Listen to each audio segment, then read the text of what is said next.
1er mai, fête du travail, et pour moi il y a 2 ans, tout rond, c'était 1er mai, fête du chômage. Puisqu'il y a 2 ans tout rond, je devais quitter l'aventure All Musculation avec mon associé. Après, le reste de l'équipe a suivi dans les jours et les semaines qui ont suivi. Donc voilà, ça fait 2 ans tout rond que on a dit au revoir à l'aventure qu'on avait menée pendant une bonne vingtaine d'années. Et donc 2 ans tout rond qu'on a trouvé avec plus aucun réseau social, plus rien. Et qu'on a dû tout remonter. Donc on a recommencé à créer, à bosser. Enfin moi, au début, je m'étais dit que je prenais, je crois, un mois de vacances pour m'en remettre un petit peu, me reposer, tout ça. J'ai pas tenu, j'ai tenu que 5 jours sans travailler. Donc au bout de 5 jours, je me suis remis et je me suis vraiment remis à bosser après au bout de 2-3 semaines, complètement, pratiquement à temps plein déjà au bout de 2-3 semaines. Et on a recréé la boîte, je crois, au bout de 2 mois. Enfin bon, voilà, ça fera 2 ans maintenant. Grosse page qui s'est tournée quand même. Mais c'est vrai que si, ouais, ça a été très dur. Mais là, au bout de 2 ans, on est quand même plutôt content de ce qu'on a fait, quoi. Même jour. Il fait moche, du coup, puis de toute façon c'est férié, donc on n'a pas le droit de bricoler. Et puis histoire de pas passer l'après-midi ni devant l'ordi à travailler, ni devant la télé, voilà, c'est parti en pâtisserie, hein. On voit bien, là, 3 couches. À la base, c'est un mocha que j'ai un peu revisité, parce qu'à la base, mocha, c'est simplement café. Moi, j'ai fait une couche café, une couche chocolat. C'est une génoise, hein, coupée en 3, avec après de la crème au beurre café, crème au beurre chocolat, imbibé au sirop de café avec un petit peu de rhum. Et puis là, il me reste plus qu'à remettre de la crème un peu partout pour finir, pour le faire joli, quoi. Allez, une fois terminé. Bon, c'est pas le plus beau gâteau que j'ai fait, clairement, mais ça devrait être pas mauvais. Enfin, ça va être même très bon d'ailleurs. Bon, c'est pas mal de l'intérieur, les couches là. Nickel. Donc il y a 3 couches de biscuits, en haut le chocolat, en bas le café, tout autour du café et le biscuit imprégné au café aussi. Jeudi 2, et là, hop, 2 gros cartons, ça se voit pas, mais c'est des gros cartons qui partent dans un nouveau magasin, ça fait plaisir. Et en même temps, ce beau carton là, il part pour un shop à Madagascar. Mardi 7, et ça y est, le maca bio du Pérou est disponible en précommande. Quand vous verrez le vlog, il sera encore en précommande, mais il tardera pas trop à arriver. Mercredi 8 mai, et pendant que moi je viens de lancer la cuisson des pancakes pour toute la famille, ici j'ai ma fille qui essaye de réinventer la recette des ball cakes que j'avais dans la marque précédente, en partant pour base des better porridge actuels. Bon, déjà elle a réussi à faire un truc qui une fois cuit a à peu près la même tête. Maintenant on va voir au niveau du goût, ça sera quand même étonnant, ça marche du premier coup. Alors, ça donne quoi ma puce? C'est bon, Ouais. mais c'est pas assez chocolaté. Ouais, ça se voit un peu à la couleur, je pense que ça n'a pas mis assez de chocolat. Et la texture, ça va? Ouais. Cool. Bon, bah, c'est pas mal déjà là. Même jour, le retour du soleil, ça fait plaisir. Du coup, ce matin, un petit peu de, on va dire, cardio en mode, tondeuse un peu en mode cardio, parce que ça avait bien poussé encore, vu que ça fait, je sais pas, 2 semaines, 3 semaines qu'il fait que pleuvoir. Cet après, on n'a plus le droit de faire de bruit, même si je sais pas si vous l'entendez, mais j'ai quand même des voisins qui sont en train de tondre. Donc là, je prépare un peu de bricolage que je ferai dans les prochains jours pour faire ma pergola, etc. Et puis, je vais continuer à profiter un peu dehors, à faire un peu de jardinage, un peu de nettoyage de potager, etc. Mais le seul but, en fait, ça va être d'être 1 dehors, 2 pourquoi pas, t'as fait un peu le cardio, et 3 profiter de ce soleil surtout. Et je sais pas pourquoi, je sais pas si ça se voit là, un petit peu là. Sur la vidéo, il y a pas mal d'escargots sur ce mur, et encore c'est rien. Ce matin, j'en ai enlevé, j'ai compté une bonne centaine. En fait, ça fait plusieurs semaines. En fait, tous les matins, le mur là, il est plein d'escargots le matin tôt. Après, quand le mur au soleil dans la matinée, ils sont cachés, ils se mettent dessous là. Et dès que le soleil passe de l'autre côté, maintenant il est de l'autre côté, mais ils redescendent. Mais je sais pas pourquoi, parce qu'il n'y a rien à bouffer sur ce mur, donc je sais pas comment ils font. Est-ce qu'ils vont par terre, ils bouffent de l'herbe, et après ils remontent se planquer là, j'en sais rien. En tout cas, j'ai une invasion d'escargots, c'est un peu saoulant. Bien sûr, hein, je les écrabouille pas, hein. J'ai une forêt à côté de chez moi là, vous voyez, juste là. Donc je les balance là. J'avais pas ça l'an dernier et je me demande si c'est pas lié au hérisson que j'avais dans le jardin depuis 2-3 ans et que j'ai enlevé l'an dernier après qu'on y marchait dessus pendant une nuit parce que il était pas mort, on lui a pas fait mal, mais juste nous on s'est fait très mal et très peur, enfin, surtout ma fille qui lui a marché dessus à 2h du matin. Et je pense que le hérisson il devait bouffer les escargots, maintenant il est plus là, donc les gonzes ils se font plaisir, ils se reproduisent quoi. Et entre 2 trucs au potager là, je fais un flan. Alors, pour tout ce qu'il m'avait demandé la dernière fois, donc j'en avais fait il y a un mois. Donc voilà, c'était le flan avec l'appareil à flan de Christophe Helder. Et l'adresse, voilà, le site c'est ça, Elle mijote quelque chose. Je fais exactement le même, c'est un flan qui est assez peu sucré, qui est vachement bon. Je l'avais fait il y a un mois dans le vlog précédent. Et juste ma femme, elle m'avait dit qu'elle avait préféré les flans au pruneau. Donc comme là, aujourd'hui, elle bosse, j'en fais un au pruneau, comme ça qu'elle rentrera du travail ce soir, elle sera contente. Et une fois cuit et refroidi, vous voyez, ça donne ça. Hop, la texture elle est nickel. Miam. Vendredi 10, cette fois, il fait beau. On n'est pas férié, je peux faire les travaux. Et j'ai le matériel, j'ai le bois. Donc je vais pouvoir faire la pergola qui me manquait. Donc ici, j'en ai une en métal. Et là et là-bas, c'est des pergolas que j'avais fait l'an dernier. Et donc mon objectif, ça va être d'en créer une ici, parce que cette fenêtre aussi, cette baie vitrée, comme toute cette façade, c'est plein ouest. Donc ça prend grave le soleil l'après-midi, donc ça chauffe beaucoup. Et mon but, ça va être de créer une pergola donc pour relier ces deux-là, mais en utilisant justement les poteaux existants pour pas créer de nouveaux poteaux, pour pas gêner le passage. Bon ben, au taf. Hein. Et première étape, j'ai des planches de 4 mètres mais elles sont pas assez grandes parce que j'ai besoin de 4,60 m. Donc je les coupe en biseau, comme ça là, comme ça. Et puis du coup, je vais les prolonger en vissant un autre morceau au bout. Et de ce côté aussi, vous voyez, je fais une encoche pour passer la gouttière parce que ça passe derrière une gouttière là, comme là. Mais forcément, la gouttière prend de la place, donc il fallait faire une encoche. Voilà, étape la plus pénible faite, le morceau de bois au mur est accroché, c'était vraiment le plus relou.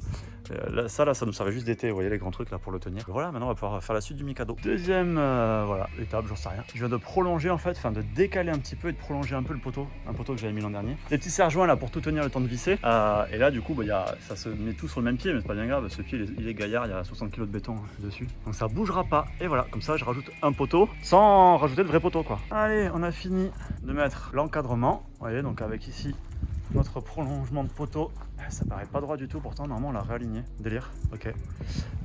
Et là en fait on a dévissé deux vis qui tenaient le coin de la pergola pour pouvoir mettre une petite cale comme ça, ce qui nous permet de tout mettre qui tient sur la pergola sans rajouter des trous sur la pergola. Bah voilà, on n'a plus qu'à mettre 3 transverses, 4 on est bon. Et voilà, terminé. Donc c'est aligné sur la grande, enfin bon, sur la pergola en métal on va dire. Et forcément c'est pas aligné là-bas sur la deuxième parce qu'à la base on n'est pas prévu de faire une grande structure qui rejoignait tout quoi. Donc ça c'est monté, maintenant on n'a plus qu'à acheter un filet d'ombrage et puis après ça nous fera de l'ombre quoi.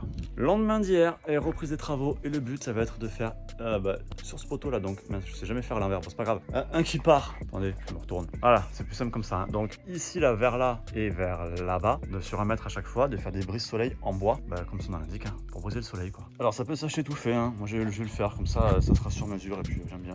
J'ai juste besoin de lames, donc ça les grands comme ça, les grandes lambourdes c'est pour les montants et les plus petites c'est pour les lames. Alors les lames je vais pas les incliner, j'ai pas calculé par rapport à l'inclinaison du soleil etc, parce que de toute façon vu que le soleil il va tourner autour et que moi je vais mettre des lames verticales, je serai jamais sur le bon angle de toute façon. Et donc première étape, j'ai commencé à faire un cadre. Alors vous voyez il est pas fermé, je vous expliquerai pourquoi tout à l'heure, mais en fait c'est pour pouvoir visser les intercalaires. Et là ça touche pas le bout mais c'est normal parce qu'il manque encore une verticale. Et là en bas il va falloir que j'entoure un petit peu mon béton. Donc voilà, donc ça étape 1 le cadre. Alors là ça commence à prendre forme, donc on voit les petites intercalaires.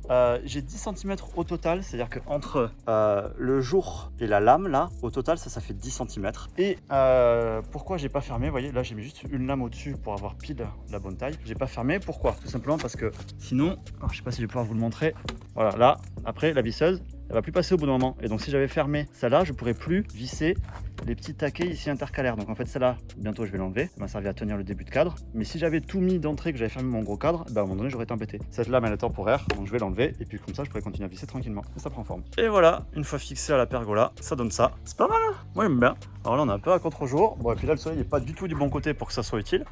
Donc ça sera plus pour le matin. Donc voilà. Après ce qui est intéressant nous aussi, c'est qu'en fait dans l'axe derrière là, on a notre salon, télé, etc. Et de l'autre côté, donc derrière moi, il y a des maisons qui sont un peu plus hautes que nous où les gens en fait aussi voyaient dans le salon. Donc là j'en ai un là. Demain je fais celui-là et comme ça en fait ça nous ferme un peu l'angle, donc ça nous fera de l'ombre, plus d'ombre le midi, ça cassera un peu le soleil et ça cassera aussi du coup la visibilité des voisins. Et au fait j'ai oublié de le préciser hier, donc au total il y en a pour 80-90 €, ça dépend si on compte les vis ou pas. Allez, dimanche, changement radical de temps hein, par rapport à hier, on est en train de fabriquer le deuxième, on se met à l'abri de la pergola, les découpes, on a sorti le parasol pour se mettre à l'abri parce que ça fait que alterner la pluie et tout ça. Bon, on espère qu'on va réussir à le faire avant que ce soit la vraie pluie. Et voilà, à moitié sous la pluie, mais le deuxième est fini. Hop, c'est cool non? Il n'y a plus qu'à l'accrocher, à tout ranger et bien sûr à attendre le soleil pour qu'il serve à quelque chose quoi. Ce matin, pour ce midi, on avait prévu du coup pizza. Donc ce matin en me levant, je fais la pâte à pizza. Maintenant il pleut, mais une fois que la pâte à pizza elle est prête, que les pâtons ils sont levés, faut les faire. Donc ça part en pizza barbecue, ça c'est normal, mais avec un parasol en plus. Bon, même jour, là je fais un peu le chimiste là parce que j'ai un problème avec la piscine, j'ai l'électrolyseur qui marche plus, l'électrolyseur au sel. Avec un peu de chance, c'est parce qu'il est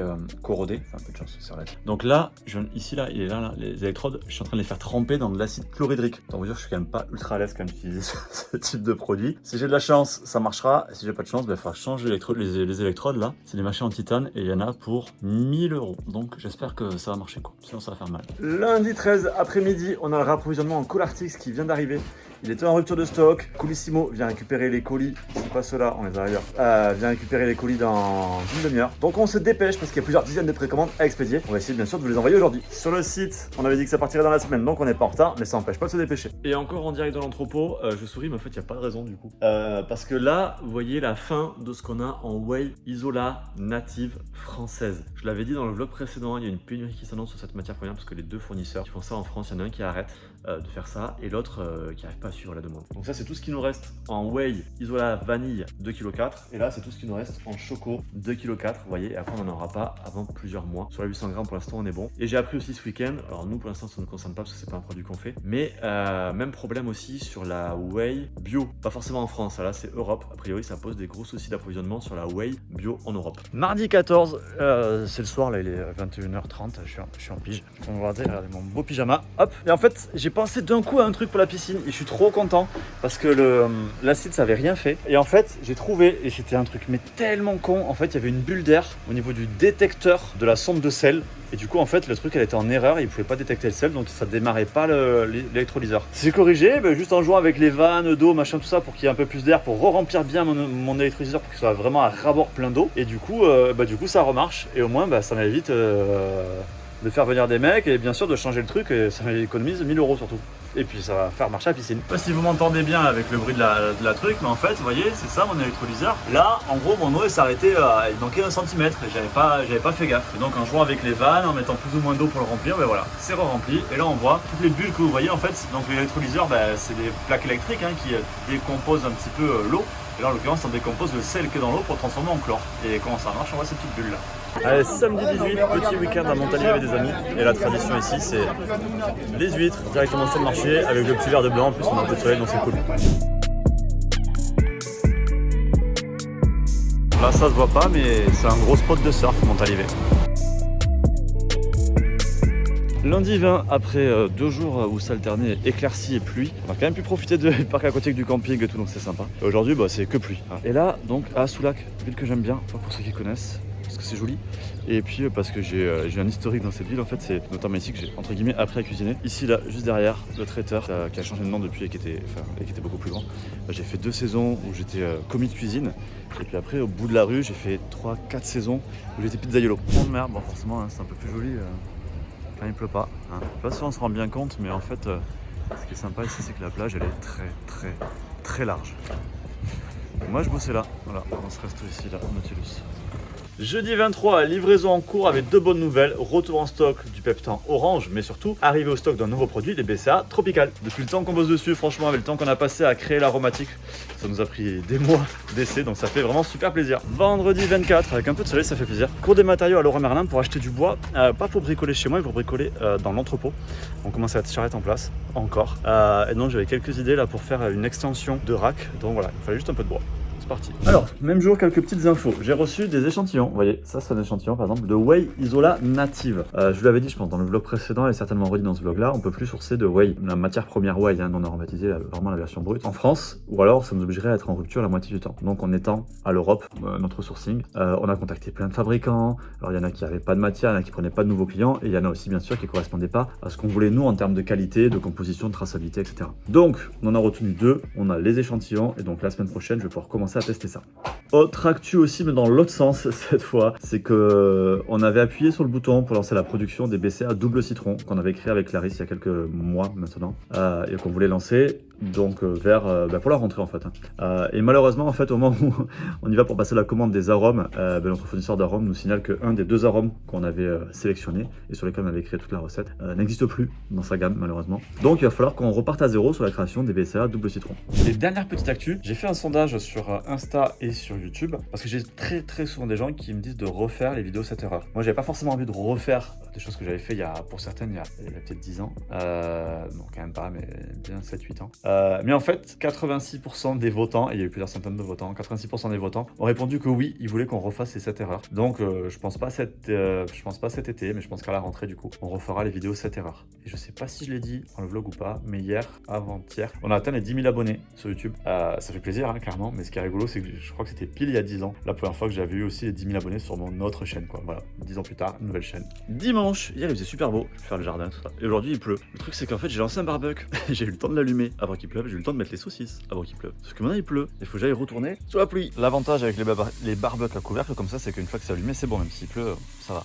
Là, ça va, il pleut pas trop. Petit assortiment, hein, grosse saucisse à griller, chorizo à griller, merguez, saucisse et puis une petite andouillette. Alors oui, clairement, c'est pas diète. Surtout cet après-midi, je vais claquer un kouign-amann. Enfin, je vais faire un kouign-amann, je vais pas le bouffer en entier, clairement. Mais en fait, comme je vous le dis, hein, de toute façon, je fais tous mes repas de la semaine, matin, midi, soir, qui sont propres. Et à peu près, en fait, tous mes repas du week-end en général, sauf un, voire deux. Alors c'est pas l'idée de faire une cheat meal et tout, c'est juste qu'en fait, de temps en temps, je me fais plaisir. Et à partir du moment où 80-90% de vos repas ils sont propres, si quand vous faites plaisir, vous faites pas dans l'abus, justement, pas forcément dans le cheat meal, à se péter le vide, etc., pose aucun problème. Alors j'avais déjà essayé un kouign-amann il y a quelques mois, semaines, je me souviens pas. Bon, et j'avais fait trop de feuilletage, donc j'avais trop plié ma pâte. Là je refais, donc en gros j'ai une espèce de pâte à pain que j'ai fait tout à l'heure, il y a quelques heures, avec 200 g de farine, 180 g de sucre, 180 g de beurre. L'idée c'est que je vais mettre le beurre sur la pâte, le sucre sur le beurre. Après on plie, on aplatit, on replie, on aplatit, on replie, on aplatit, et voilà, et ça fait le feuilletage. Et vous voyez, ça fait quand même un gros tas de sucre et un gros tas de beurre. Hein.